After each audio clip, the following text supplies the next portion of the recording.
The following is a presentation of the Missouri Sports Network.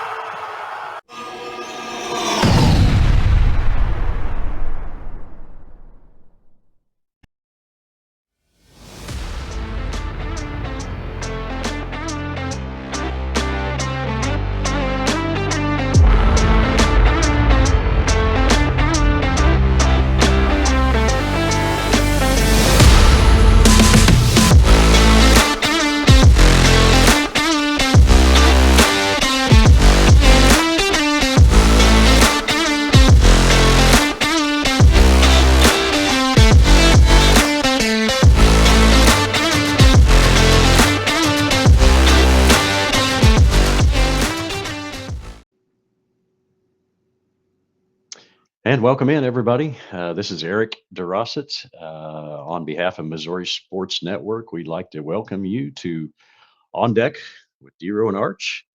This is a show where we talk about a few national sports things, but we really try to focus on Missouri college athletics and the stories and the successes there that need to be told. So, my partner in crime, Darren Archer, is not with us tonight. He is the Arch portion of the On Deck with DeRo Arch. And he is got coaching obligations tonight. He and his team are playing in Springfield tonight, and they've got a game up there. So I guess I'll let him off the hook and give him a night off. In his place is Tyler Ryerson. He is the head boys basketball coach at Strafford High School. Does a really nice job there. I think he's in his 7th season there, and does a really good job there. Tyler, thanks for being with us tonight. Yeah, thanks for having me, Eric. I'll a little bit about myself. Grew up in Willard. Got the chance to play college basketball at Missouri Southern.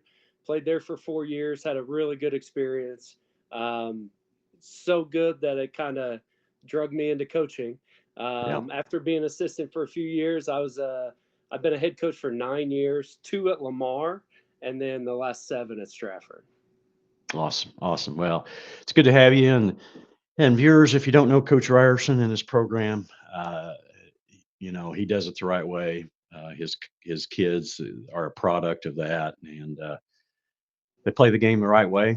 And win or lose, they shake hands and walk away, and they do the right thing. And so Tyler's one of the good guys in the business, and there are a lot of good guys out there, but he is one of them. So if you get a chance to check out Coach and his team, please do that. They would love to see you at a game. We're going to start with college football tonight. It is down to two teams remaining, Ohio State and Notre Dame. For me, and what sets up is sort of just a classic football matchup. Two power programs with rich tradition, and so I'm excited about that game. That game will take place on January 20. So in about a week, that game will take place. With that being said, the college football playoff format is different this year. They narrowed it down to 12 teams and essentially reduced that to an 18 bracket, and then they play that bracket out on the winner's side. I kind of like the bracket myself. I think I like the way it flows and the way it sets up.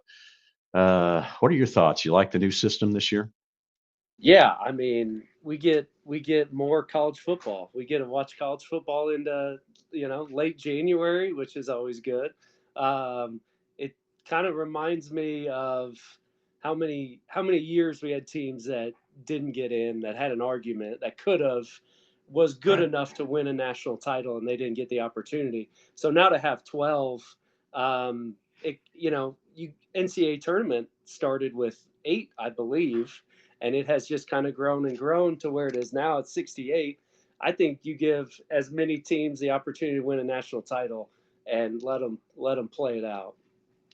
Yeah, and you and I talked off air earlier. We feel like one of the advantages of it, or maybe the things that sort of cleans up that unknown part, is the fact that it truly is a tournament situation, to where if you win, you get to keep playing, and if you lose, you're done. and it's really clear cut in terms of, hey, yes, we have a definite winner at the end of this thing. And for me, I think that's the draw of the new system is it's a little cleaner version. You referenced sort of the ambiguity of some previous years on, who is really the best team and where does strength of schedule come in and all those things that have been points of concern, I think, before. Um, One of the things that kind of struck me, and I'm going to throw this one your way as well. Um, you know, 4 teams got a bye, and all 4 of those teams lost early. And as I sort of reference Major League Baseball, it seems that there's a tendency for the same thing to happen there. The wild card teams seem to have consistently more consistent success, let's say, than the division winners that maybe had some time off. What are your thoughts there? Is the time off as good as it seems like it should be, or is the ability to stay in rhythm and just keep playing better? Yeah, I think you get time off, and you can't really fix the product. You see things that are going on in games, and you can practice the next day and fix it. I would rather play. We both coach some high school basketball, and you get into situations in districts where you get a bye. It doesn't always work out well for you. And with college football, these teams haven't played since late November, a lot of them.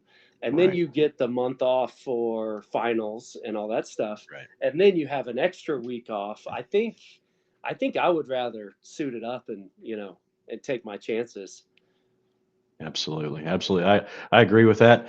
And the body of work seems to be saying that. I mean, the results seem to be saying, "Hey, we're better off to keep playing." Um, the system is set up to reward the time off is set up to be a reward, and that makes sense logically, but it just doesn't seem to be happening. So it will be interesting to see if that pattern continues, and if it does, if the NCAA will make some adjustments. What do you think about adding four?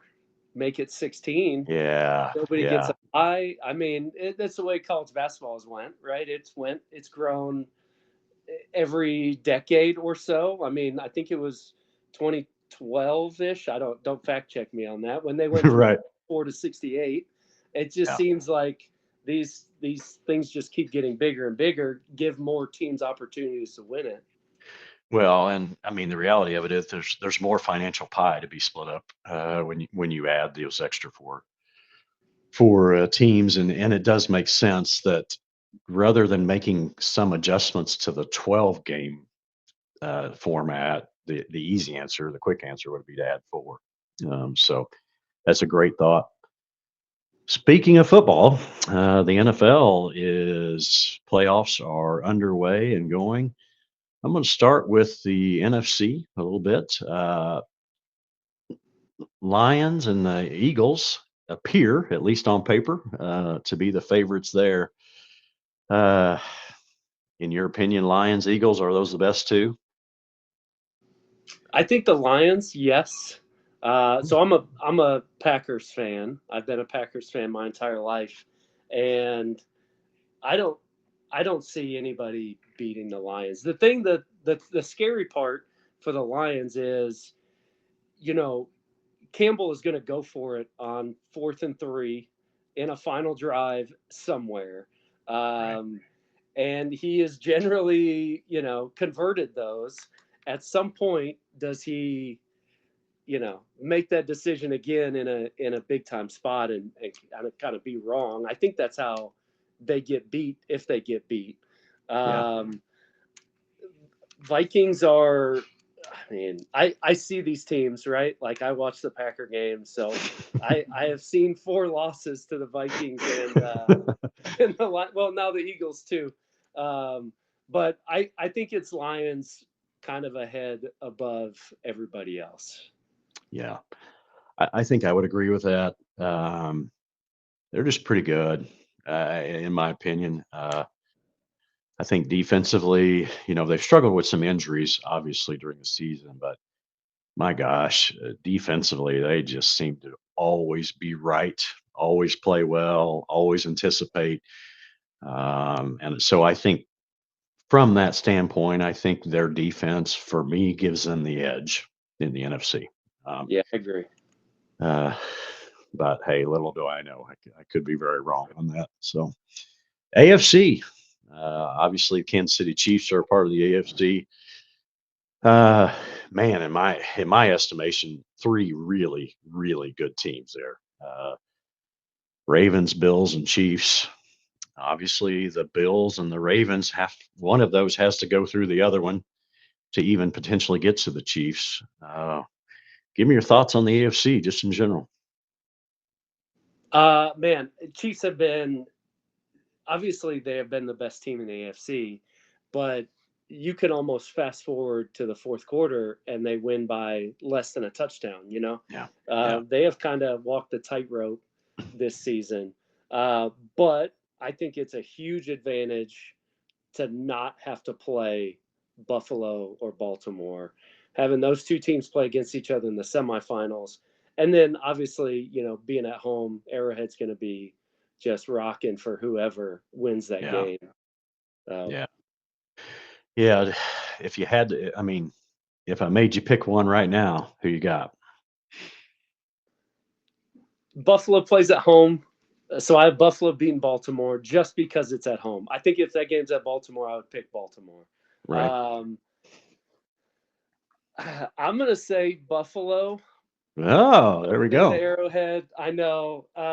And Josh Allen it's more about Josh Allen than it Yeah. is about, obviously the Chiefs are amazing, but I think Josh Allen does something special every time I watch him. I would just be happy to, you know, sit down for 4 hours and watch that game.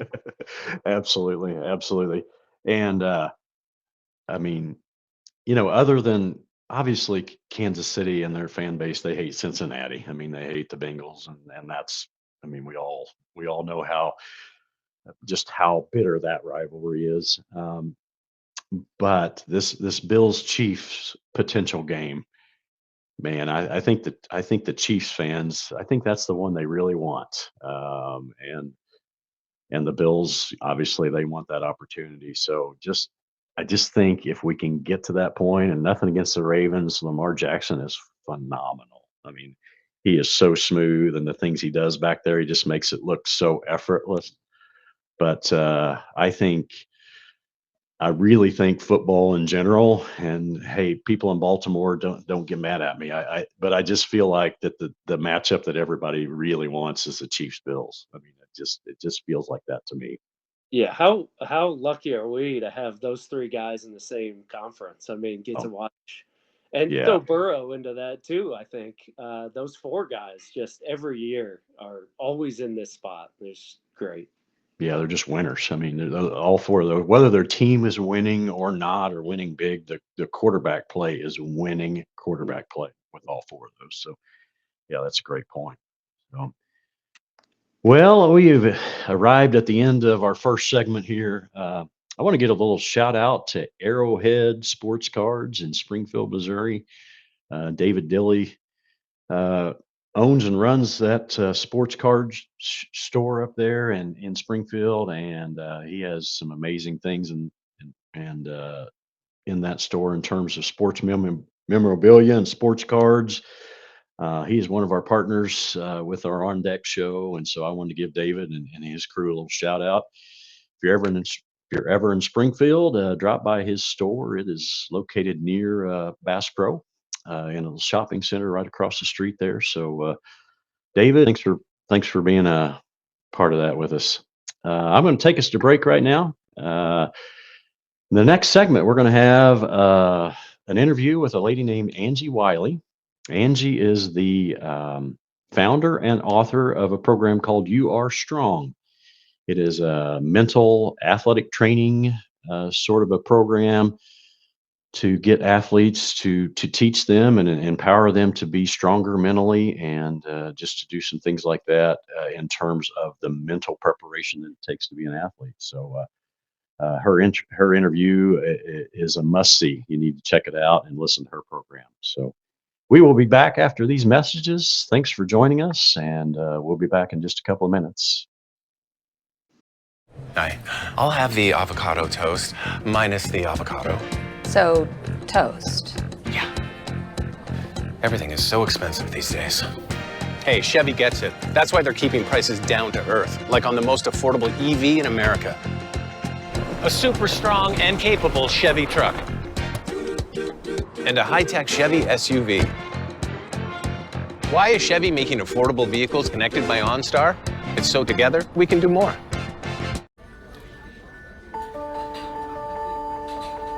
Imagine a bank that goes where you go, creating seamless solutions for every step in your financial journey, allowing you to manage your money the way you want to, with a banking relationship that makes every day extraordinary. Imagine a world full of possibilities, always within reach. Central Bank. We do banking better. And welcome back. You are watching On Deck with DeRo Arch. Welcome back to our second segment today. We have a chance to visit with Angie Wiley. Angie is affiliated, or actually the owner and author of a program called You Are Strong, which, and I'm going to let her describe it, but it deals with the mental side of athletic performance, your mindset, just all the things that go into what every TV announcer calls mental toughness. And that's not the terminology that Angie's going to use today, but that's when you hear sports announcers on TV refer to mental toughness. I think Angie's program is some of those things that the catch-all phrase that those announcers are using. So Angie, thanks for being with us today. Yeah, thank you for having me. It's great to be here. Yeah, well, thanks for joining us. I'm just going to throw it out to you. Tell us a little bit about your program and how you got to this point, and just catch our viewers up on what you do. All right. So you touched on my program. It is actually Master Your Mindset. Is really the foundation of the program. And I usually do start with the fact that I was an old athlete myself. And so I really saw firsthand, how much the mental game impacts your performance. And it is the foundation of your performance. And saw early on, how, some athletes, some people, they can hit the wall and stop. And then for other people, it becomes their fuel. And why is that? And I just saw that it was very teachable and very coachable. And so it was in 21 that I actually went full-time with You Are Strong. I started it in 2013, part-time, but in 21 went full-time and created the 8-week program, Master Your Mindset, and have been working with athletes, taking athletes through that program, individually, working with them one-on-one, working with them as teams since that time. Obviously, Darren and I, we are coaches, have been area coaches for a long time. And so we understand the value of the mental processes, if you will, as an athlete, as a coach, as a member of a team, as an athletic program. Just broadly speaking, the mental approach is it's a very key component. I would, and I'm not throwing the previous generation of athletes and coaches under the bus, but I think there was a concept years back that it was all about just physical toughness, and that was the recipe for athletic success. To sort of fill us in on maybe the change in that, or just maybe this emphasis now that exists on the mental part of it that maybe didn't exist in my era or even yours in terms of sports performance. Yeah. So I will say, in college, which was many years ago for me, I was interested in sports psychology, but I was told there were no jobs. So, Yeah. so I have always had a passion for this and seen the impact of it. But when you look at athletes today, and so many of the athletes that I work with, and I'm blessed to have the opportunity to work with, but it has become you hate to say a business early on, or and maybe that's not the right terminology, but the things that I see athletes struggle with is so much pressure.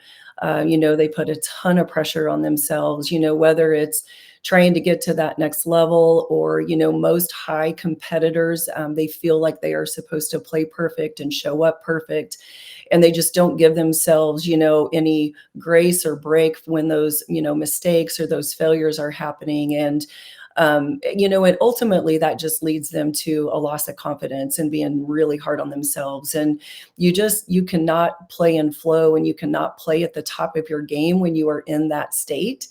And so, when you go through my program, it really does help the athlete to shift their perspective, shift the way they're thinking. And we go through a lot around the power of your thoughts and those stories that you tell yourself, and which ultimately leads to controlling your state. Yeah. You mentioned this, just the pressure that accompanies being an athlete now, even at the high school level. The factors that seep into their athletic path are much different than what they were when you and I were at that age. I think the parent pressure is different. I don't want to say it's good or bad. Parents mean well. Generally speaking, they mean well, and they love their kid, and so, but there is this parental pressure that seems to exist at a deeper level than what it used to.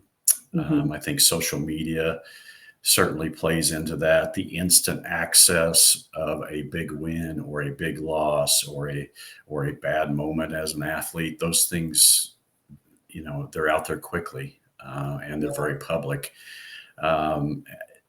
Maybe how does your program sort of address some of those things? And I know you touched on it earlier, but in my path as a high school coach, I think those things are really tough for young athletes right now.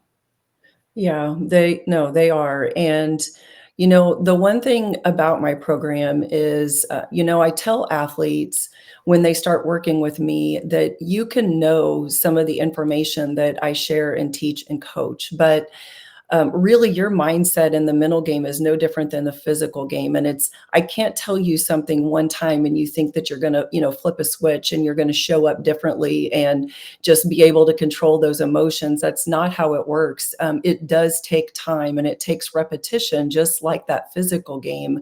So, I talk to athletes about being patient, and it is also why my program's 8 weeks, because you've got to do the work over time. And the way you think and how you respond emotionally to these different challenges and things coming at you, it's a habit, and it takes 60 plus days to change a habit, whether it's mental or whether it's physical. And so, it's giving yourself grace during that time. And I like to say, get the mental reps in, not just the physical reps.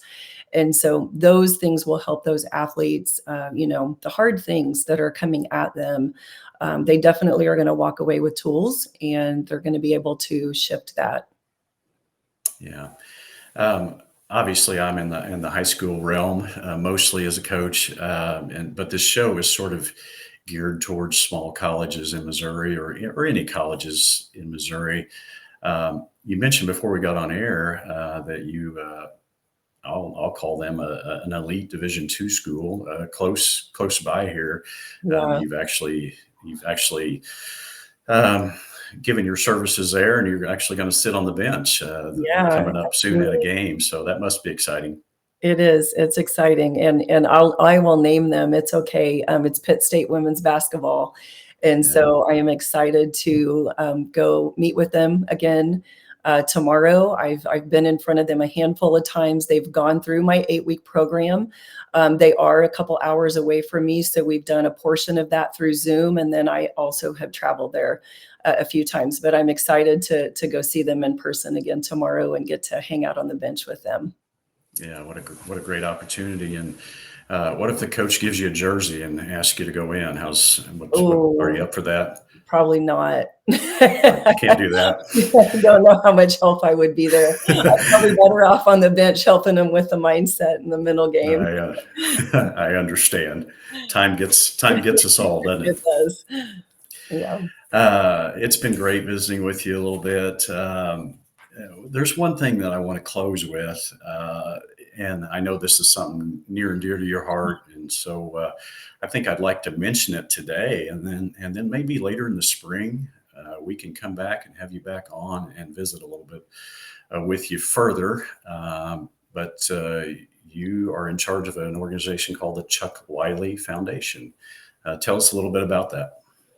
All right. It usually strikes a chord with me.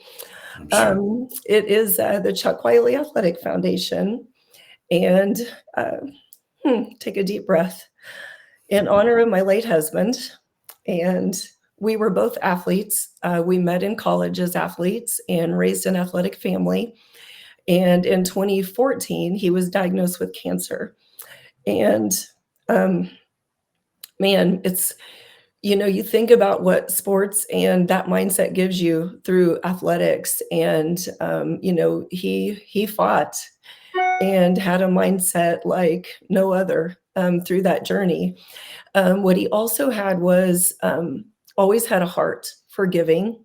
And obviously we, as a family, we had heart for athletes, and we had been blessed and been able to help athletes along the way. And when he passed in 2020, we started the Chuck Wiley Athletic Foundation. And the purpose of that foundation is to help athletes in need. Because you and I think a lot of people listening to this, know and understand the importance of what sports and athletics can give to young people, because even what, I teach and what I do, I believe that when you build that mindset, no matter what kind of athlete you are, it's all about who you become in that process. And so the foundation helps to keep athletes in the game. And also people listening to this understand the financial expense and the financial burden that can come across families trying to keep your kids involved. And so we scholarship kids in need. We do have an application process. We have a website. It is the chuckwiley.athleticfoundation.com. And so we have a baseball tournament annually, and that is our main fundraiser to date. So that's a little bit on the foundation and what we do.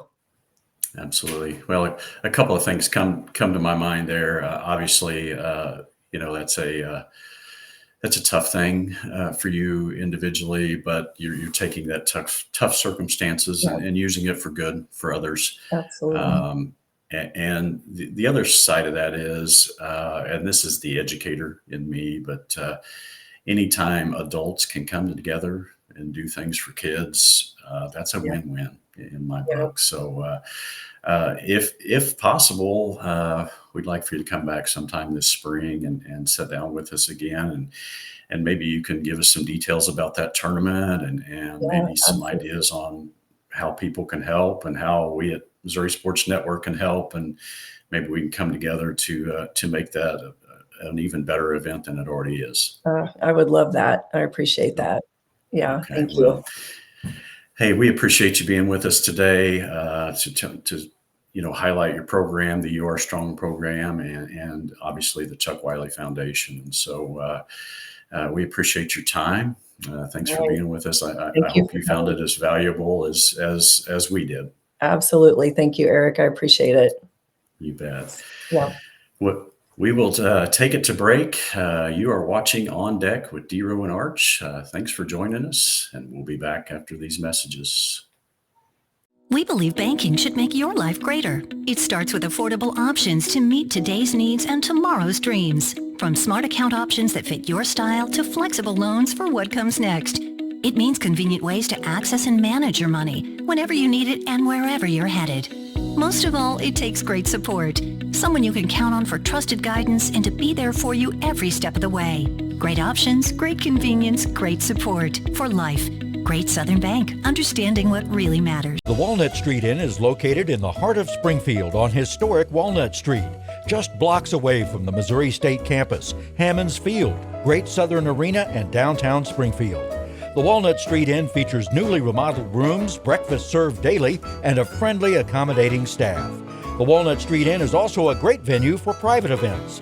Book your stay or get more information at walnutstreetinn.com or call 417-864-6346.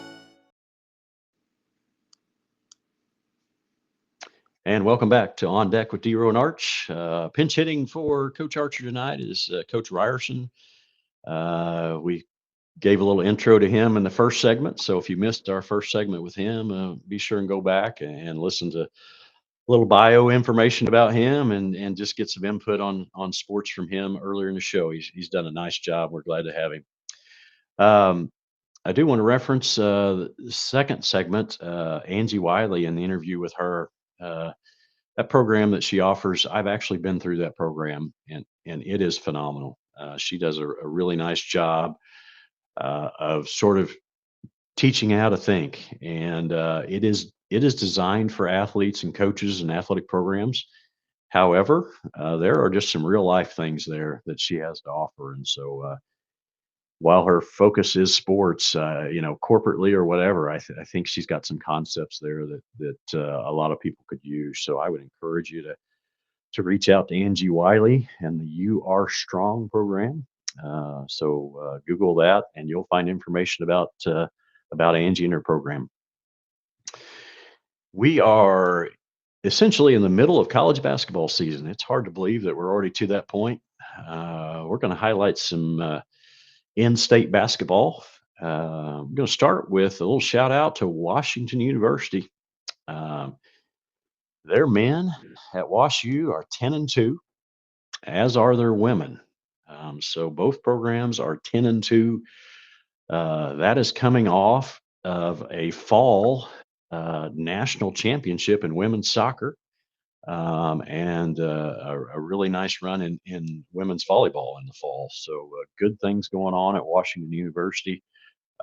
Traditionally, they've been that. That's nothing new for them. They are very competitive in all sports. They are a member of the NCAA Division III, and they compete in the UAA conference, which is the University Athletic Conference. So shout out to the men's and women's program at Washington University, both of them 10-2 as they head full force into the conference play. Heart of America Conference, we have some Missouri schools that are part of that. On the men's side, Baker University out of Kansas is leading that conference. They are 12-0 in conference, 15-1 overall. So Baker University really strong on the men's side. In-state teams, Park University is fourth in the conference right now, and Central Methodist is fifth. So a good showing from some of our in-state schools on the men's side. It looks like both of them are chasing Baker University from the looks of things. On the women's side, Mid-America Nazarene is winning or in first place on the women's side. They are 12-0 in conference and 14-2 overall. In-state teams in the Heart of America, Missouri Valley women are 9-3 in conference, and Culver Stockton is 6-5, and Park University is 7-6. So that is a little Heart of America wrap up in terms of men's and women's basketball. Let's switch gears here to Division II basketball. Darren and I, we've talked about this a little bit before. Darren and I both have some experience at the Division II level. Darren as a player and a coach, and I was fortunate enough to be an assistant with Darren for a short time on the Division II level. The question I'm going to throw your way, Coach, is, there seems to be this imaginary line between a Division I basketball player and a Division II basketball player. From my experience, and hey, I'm no expert, trust me, but it seems like that line is really blurry. I don't know how much difference there are between Division I and Division II players on the whole. Obviously, there's many instances where there's a clear-cut Division I athlete. I mean, we all know that, but that line seems to be blurry and perhaps more blurry all the time. Yeah, I would say. I mean, I think basketball wise, you're probably talking about a Division II 6'4" wing that is as skilled as any D1 player. Who, if he was 6'6", he's probably getting Power 5 offers. So when I played, Kim Anderson was at Central Missouri State, and Absolutely. he did such a good job. He would get these Division I guys, and I remember going through our scouting report, and coach would list off like, this kid is a D1 transfer. So I'm like, well, I'm not guarding that kid. Well, then this next guy was a D1 transfer. Well, I can't guard. I mean, all 5 dudes were D1 transfers, and I didn't know who the heck I was going to guard that night. Trying to Right. play in zone, I guess. For sure. For sure. Yeah. Man, there's just, and you're right. Just in general, there's just so many good basketball players out there, and their skill sets oftentimes mirror each other. And maybe it is about size and physicality and strength. I mean, maybe that's where the bigger difference is. No pun intended. But it seems like that you're right. There are some guys that, you know, a 6'2" shooting guard at the Division II level may, he may be a 6'5" guy at the Division I level, and it's the same guy essentially, except for the size. So that Darren and I talk a lot about that, and I think it's always an interesting topic. Division II wise, Great Lakes Valley Conference, the GLVC. Um, right now on the men's side, Missouri S&T is leading the league on the men's side. Congratulations to them. They're playing really, really well right now. I'm going to reference S&T a little bit here in a second.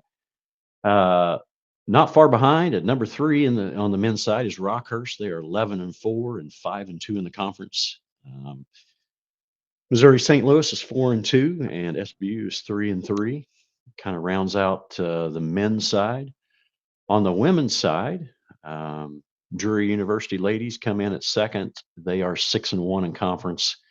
Drury women just kind of doing Drury women basketball kinds of things. They just keep on winning. So they always do a nice job there. Missouri S&T women 9-2 and 4-1 in the conference. Okay. Sorry to give a shout out to Wash U earlier on the Division III side, but just a shout out here to Missouri S&T.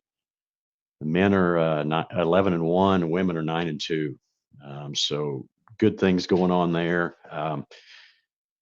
In my day, it was UMR. That's how we knew Rolla, and hey, they were MIAA members at that point, and they, and the kids that go there are way smarter than me, and I don't want to speak for you, but I'm guessing they may be.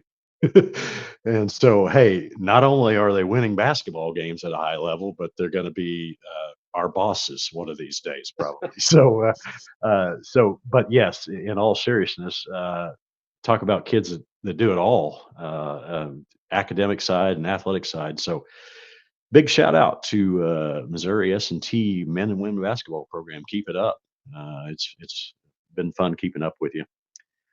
I referenced the MIAA there just a second ago, and I'm going to throw this back to you, Coach Ryerson. You went to Missouri Southern and have a little experience in the MIAA. So why don't you just fill us in, or give us some war stories, or just take that wherever you want to go with it. Yeah. Well, so circling back to Rolla, we called it Rolla. Aiden Burns, kid from Thayer that I coached against, phenomenal player, great kid on and off the court, is playing a lot and playing well for S&T. MIAA has kind of been the standard for Division II basketball for a long time, and I say that with an absolute bias for the MIAA. Back when I played, we're getting close to 20 years ago. Pittsburgh State was always, they were always top 5 in the country. Washburn, always top 5 in the country, and then Central Missouri State was phenomenal. This is kind of Northwest was up and coming at that time. But you couldn't win road games, and I think it's still a little bit that way. You pray to God you win your home games, and every road game was just was an absolute war. So those were fun times, and it doesn't look like a whole lot has changed. Yeah, Washburn's still rolling. for sure. And yeah, so I was coaching as an assistant at SBU just prior to the time that you were playing at Missouri Southern. And we kind of talked about some of those teams and even specific names of players during that time frame. And I will say that time frame right before and right during your time, there were some guys in that conference that could really play, and it's still the case. I just had a different familiarity with them, but I mean, there were some guys that could really, really play during that A time. lot of them were on your team too. I mean, Well, we were lucky and had a few. They had to overcome the coaching. Uh, Archer and I'd both tell you that. So, you referenced Washburn. Back in those days, it was Coach Chipman. Bob Chipman was the coach at Washburn, and they were winning then, and apparently they're still winning now. Um, they are 15-0 on the year right now, and 6-0 in the conference. By all accounts, they are absolutely the team to beat in the MIAA. Locally or in-state, Missouri Western and Missouri Southern, as you referenced, both of those teams are 3-3, I believe, in conference. And you're right, it's just a dogfight in the MIAA. So you may be 3-3 this week, and you may be 3-8 in about 2 weeks. So you just never know. Hey, before we get off MIAA, I got to shout out my Missouri Southern Lions for winning against Pitt State this week. We've got a bunch of kids at school that are Pitt State kids, and I kind of let them know a little bit this week. That's good. That's good. You gotta stick with your alma mater for sure. So, what about now? If I put you in a Mosto uniform right now, could you go play and do anything at all? I don't know if I can get up and down the court. I might be able to catch an outlet pass and throw it to a big guy, but I don't think I'm guard. I couldn't guard anybody 20 years ago. I don't think I'm guarding anybody now. It sure hadn't gotten better, huh? Definitely not. On the women's side, Pittsburgh State. The ladies there are 14-2. There's some local talent, Southwest Missouri talent that's playing at Pitt State currently and has been for a while. So we've got some young ladies represented from Southwest Missouri in the Pitt State program over the last few years. 14-2. They are 6-0 in the conference. In-state, Missouri Southern women are 3-3. Northwest is they are 7-7 overall, and they are in the hunt in the conference as well. So, shout out to the MIAA. Coach Ryerson agrees. He's got some good memories associated with the MIAA conference for sure. Switching gears, we're going to just touch on Division I in-state, and then we're going to move on to the national scene on Division I basketball. Missouri State men are 7-10 currently. They are right in the midst of conference play. They have Southern Illinois next. I believe that game is Wednesday, if I'm not mistaken. The ladies are 11-4. Their next game is against conference foe Evansville. So both of those teams, it's the same kind of thing. Just conference dog every night. Just got to show up and play and count on winning the home ones and maybe stealing one on the road. That's kind of where you're at. Mizzou men, they are 13-3. Next game, Florida. It's got to be a tough one.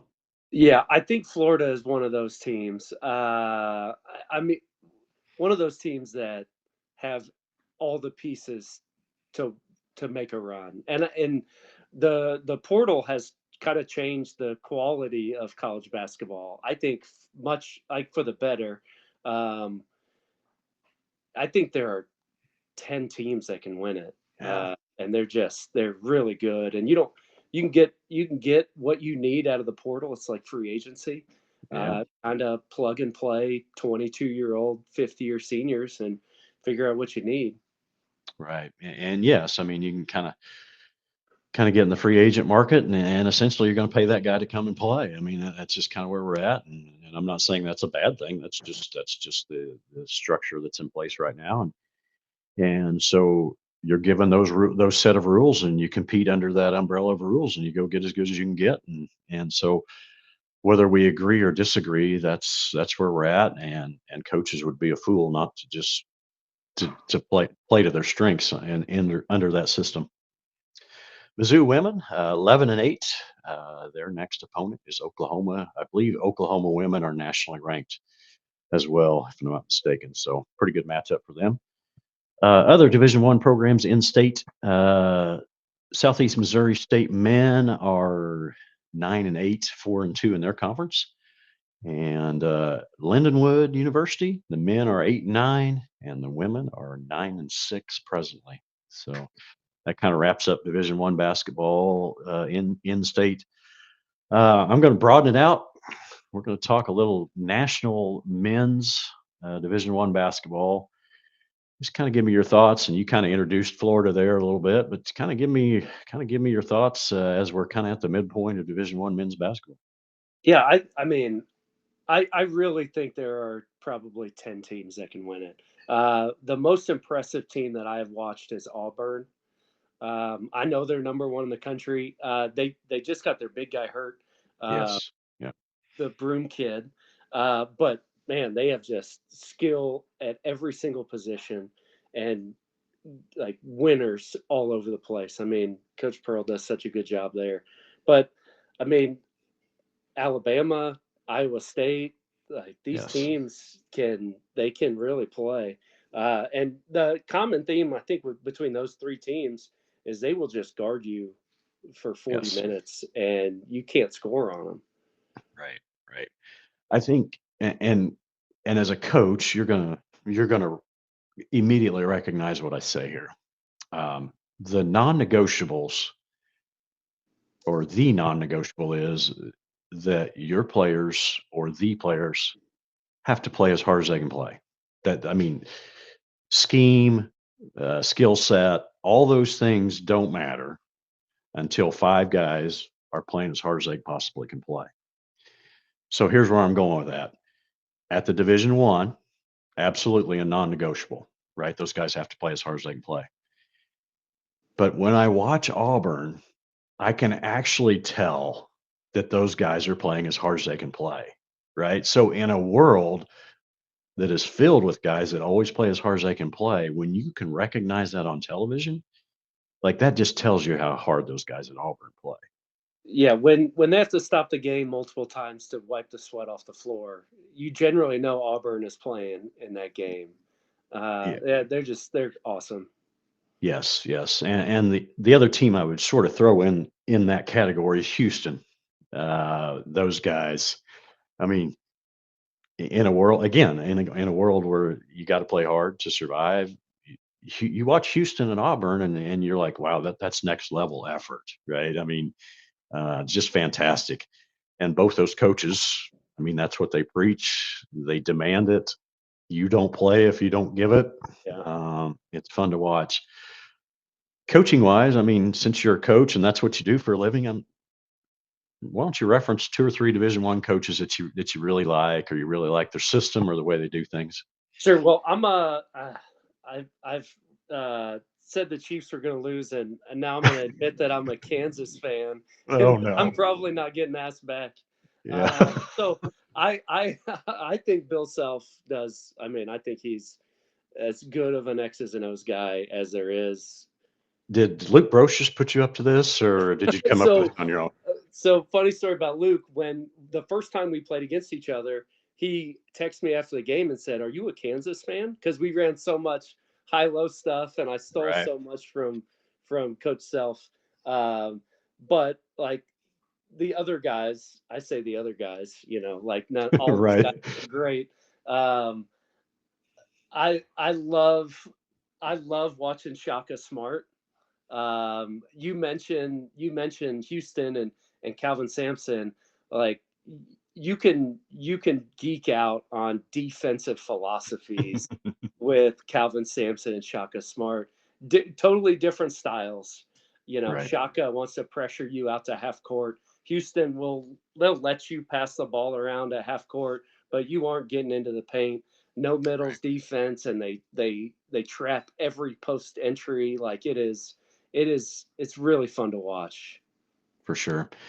And you and I have said this off air a couple of times just in private conversation, but we're kind of losing some guys, guys that are kind of getting out of the profession and some guys that we really enjoyed watching and had a lot of respect for. So, I hate to see some of those guys go and not to be sappy or whatever, but the two or three guys that you watch or like to watch, any of the viewers, like those guys may not be doing it in a year or 2 or 5. I mean, the landscape's just changed that much that they may not want to convert and make the changes and do the things that's kind of required now. So, uh, from my vantage point, I'm trying to just sort of enjoy some of those guys while we got them. Yeah, I mean, Tom Izzo is getting older. Coach Self is Yeah. getting older. Like that's yeah, it's going to happen. One thing that colleges have done, which I think is really smart, is they have hired general managers Absolutely. to control NIL and where that goes. And I think when NIL came out and the portal got so big, I think these coaches got overwhelmed a little bit. Yeah. And we talk about Tony Bennett a lot, you and I off air. I think it just got to him of, I'm not sure I can handle every single aspect of this. So it'll be interesting to see how the game kind of evolves with the money side of it, with the portal side of it, and see where colleges go from there. For sure. I'm going to reference Coach Archer again. He'll never admit it, but he's a pretty good basketball player back in his day, and he grew up in Indiana, where basketball is kind of something. Big deal. But anyway, obviously, Bobby Knight, and say what you want about his personality or the things he did, but when he got out of it, it was kind of almost a sad day for me, just because I love to watch his teams play and his motion offense concepts and continuity and all those things that he did. So, as a coach, and I kind of hear the same thing from you, I'm really trying to slow down and appreciate those guys a little bit, because hey, they may not do it anymore. They may just decide that, on the Tony Bennett side, that hey, this just isn't for me, and I'm going to move on. So, I'll give you a pass on the Bill Self thing. He can coach. He is a Jayhawk, and that's a struggle for me. But I will give Coach Self his due credit. How's that sound? I'm happy about it. You'll take that. I'll Okay. take it. Well, I think we're going to wrap this up for tonight. Coach Ryerson, thanks for being with us. Enjoyed just having a conversation with you and listening to your input. Coach Ryerson and I, we get to talk every day at lunch, or almost every day. So we have these conversations almost daily. But it's been neat for me to sort of get him on air and let our viewers hear some things from him. So thanks for joining us tonight. I appreciate it. Yeah. Viewers, we're going to let you go for tonight. Thanks for joining us again. Shout out to Arrowhead Sports Card in Springfield, Missouri. Stop by and visit with David there, and tell him that On Deck sent you. He'll be glad to have you. For Coach Ryerson, this is Eric DeRossett on behalf of On Deck with DeRo Arch. We'll sign off, and we'll see you next week. This has been a presentation of the Missouri Sports Network. Thank you for tuning in.